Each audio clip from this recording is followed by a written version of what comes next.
So our power racks are used for multiple different exercises, and it's all dependent on where you put the bars. So you've got these supports that bars sit on, as you can see here, for example. The bar rests on these hooks. To adjust these to the height that you want, you pull out the nodule at the back, and now it has come loose. Lift it up, slide it out, and you just put this handle at whatever height you want it to be. So if you're particularly tall, you'll have it higher, or a slightly shorter person would have it lower.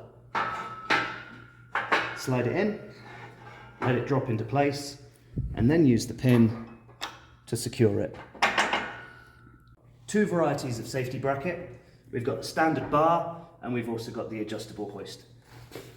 These bars just slide out and go to whatever height you want them to be.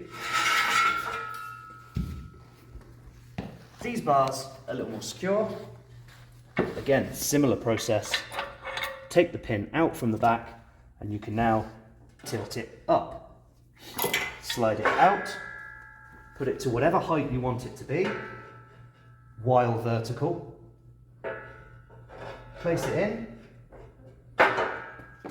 lower it down, so it's now at the height you want it to be, and then finish by securing the pin at the back so that it can't come out.